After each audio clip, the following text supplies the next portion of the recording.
Olá, na ideia de examinar os julgados do ano de 2020, nós vamos analisar hoje o informativo número 1000 do STF, que trouxe julgamentos realizados no mês de dezembro de 2020. Vamos lá? Primeiramente, no recurso extraordinário 776.823. Esse julgamento ele foi realizado sobre o regime da repercussão geral, que é aquele que o STF fixa uma tese. E essa tese, que foi o tema 438, ela é direcionada ao tempo máximo de suspensão do prazo prescricional no caso do acusado ser citado por edital e não comparecer aos autos. Isso está previsto lá no artigo 366 do Código de Processo Penal, que diz que se o acusado citado por edital não comparecer nos autos, nem constituir advogado, ficará suspenso o processo e ficará suspenso também o curso do prazo da prescrição, podendo o juiz antecipar provas consideradas urgentes e decretar a prisão preventiva caso existam os requisitos para tanto, como previsto lá nos artigos 312 e seguintes do CPP. Então, o acusado não é encontrado para citação.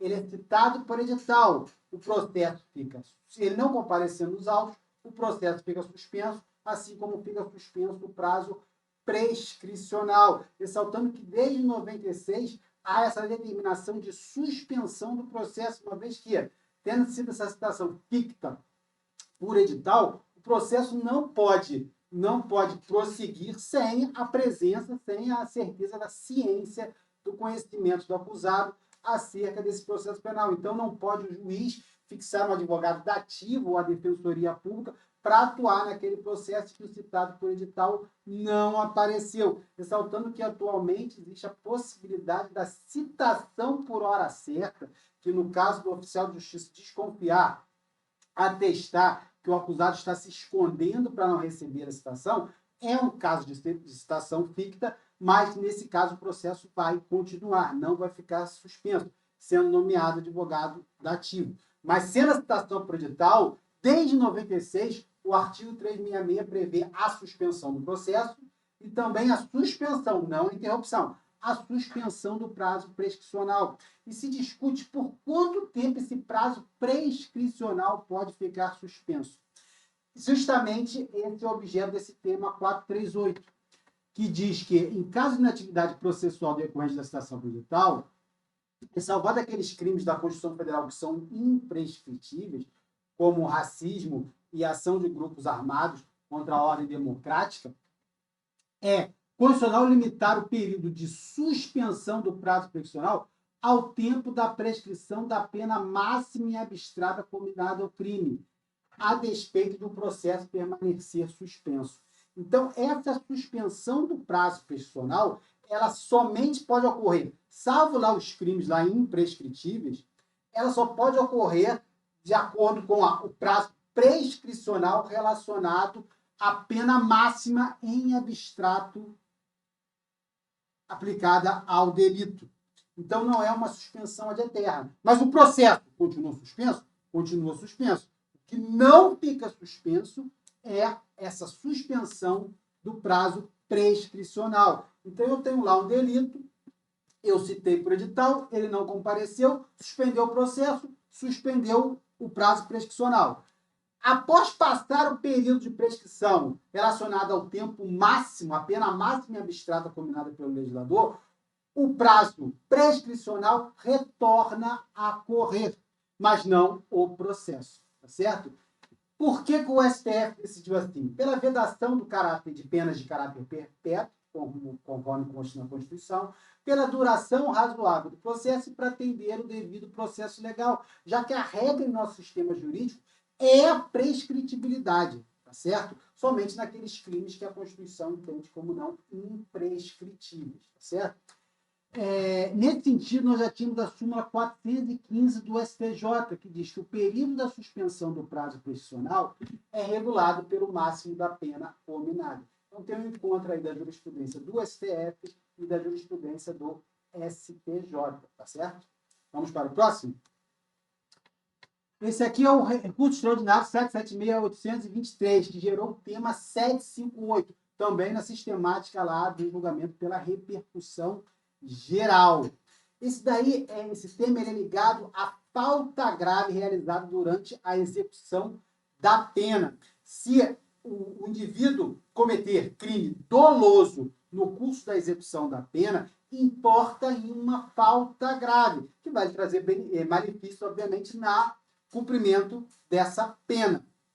E se discute se, para considerar a falta grave por esse cometimento do crime doloso, eu teria que ter a sentença transitada em julgado de condenando por aquele crime doloso, certificando que o condenado praticou aquele crime doloso e configuraria a falta grave. O STF entendeu que não é necessário essa sentença transitada em julgado do crime doloso para configurar a falta grave. É o tema 758 aí. Que o reconhecimento da falta grave, consistente na prática de fato definido como crime doloso, no curso da execução penal, dispensa o trânsito de julgado da contestação criminal, desde que a apuração desse ilícito disciplinar, da falta grave, ocorra com observância do devido processo legal, do contraditório e da ampla defesa. Diz ainda que, se houver lá aquela sentença criminal condenatória, ela pode ser utilizada para configurar a falta grave, sem a necessidade da abertura do PAD, do procedimento administrativo disciplinar, que visa justamente apurar a existência da falta grave, dando contraditório para a defesa. Se eu já tenho essa sentença criminal condenatória, eu não preciso realizar esse PAD. Mas eu não preciso, para terminar o PAD, para configurar a falta grave aqui, ter essa sentença condenatória. Não é obrigatório, certo? Por que o STF decidiu assim? Porque ele entende que dá uma cisão de competência entre a apuração do crime e entre a apuração da falta disciplinar. E que para a configuração dessa falta disciplinar, eu também tenho que observar os princípios do contraditório e da ampla defesa. Por isso existe o procedimento administrativo disciplinar para apurar essa falta grave, certo? Agora, é importantíssimo ressaltar que houve outro julgamento de repercussão geral pelo STF, que é o tema 941. E nesse tema 941, o STF entendeu que o reconhecimento da falta grave, ela prescinde, ela não necessita do PAD quando se fizer uma audiência de justificação no juízo da execução, com o juiz, o promotor, o defensor. Nesse caso, o juiz pode reconhecer a falta grave, uma vez que o contraditório e ampla defesa estaria sendo dada nessa audiência. Então, prescindiria do PAD. É como foi previsto lá no recurso extraordinário 972598. Beleza? Vamos para o próximo? Nessa ação declaratória de inconstitucionalidade 5264, foi discutido a constitucionalidade do artigo 60 da Lei 9.099 de 95 e da Lei 10.259 de 2001, artigo 2º, que tratam do procedimento sumaríssimo do juizado criminal. Então, diz lá, nesse artigo 60, que é relacionado ao estadual, e é a Lei 10.259, que é ligado ao juizado criminal federal, que se houver conexão e continência do delito do rito sumaríssimo com de outro rito ordinário, rito sumário, haverá, pelas regras de conexão e continência, haverá reunião não no juizado, mas na vara comum ou até no tribunal do júri, caso essa conexão e continência for com um crime doloso contra a vida. Então, ele está dizendo para você, se eu tiver conexão, e que havendo essa conexão e continência entre procedimento do rito sumaríssimo, lá do juizado, com o rito, com outro rito, com o rito ordinário ou sumário, que é da vara comum, ou até rito especial, como do tribunal do júri, vai reunir na vara comum ou no tribunal do júri e, sendo ofertado ao delito que cabe o rito sumaríssimo, os benefícios da Lei 9.099, a transação penal e a composição dos danos. tá certo? E foi discutida a constitucionalidade dessa transferência, dessa alteração de competência, tendo em vista que a Constituição Federal é a Constituição que fixa a competência dos juizados, lá no artigo 98 da Constituição. Ele diz que os juizados especiais são para conciliação, julgamento e execução de infrações penais de menor potencial ofensivo. Quais são as infrações penais de menor potencial ofensivo? Que tem a pena máxima até 2 anos. Pena máxima até 2 anos. Então, a Constituição diz que nas infrações penais de menor potencial ofensivo, isto é, aquelas que têm pena máxima até 2 anos, a competência será do juizado. Então, se dizia nessa ação que o seguinte, tá, mas quando a legislação infraconstitucional ela permite o deslocamento de competência para a vara comum nesses crimes, ela está contrariando a Constituição Federal.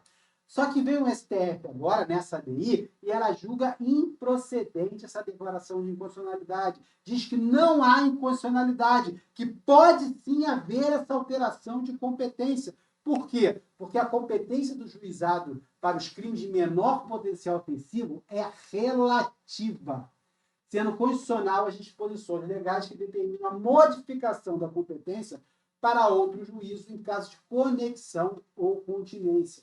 Entendeu o STF que essa competência do juizado não é definida pelo direito material tutelado, pelo tipo de crime ali analisado, mas sim levando em conta a pena para tornar mais célere e informal a apuração daquele delito, entendeu?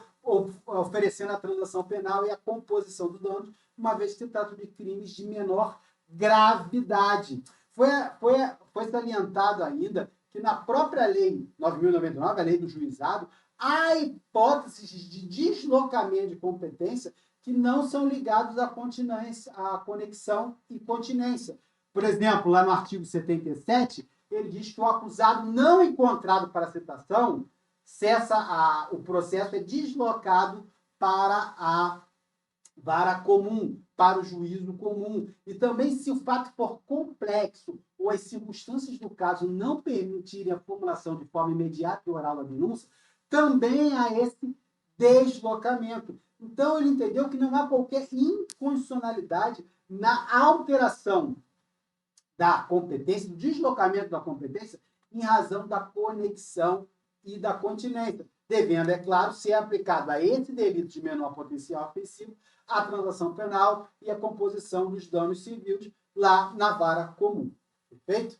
Foram esses aí os julgados atinentes a direito processual penal e penal do Informativo 1000. Espero que tenham gostado. Quem puder aí se inscrever no canal, dar o like para incentivar o meu trabalho. Obrigado.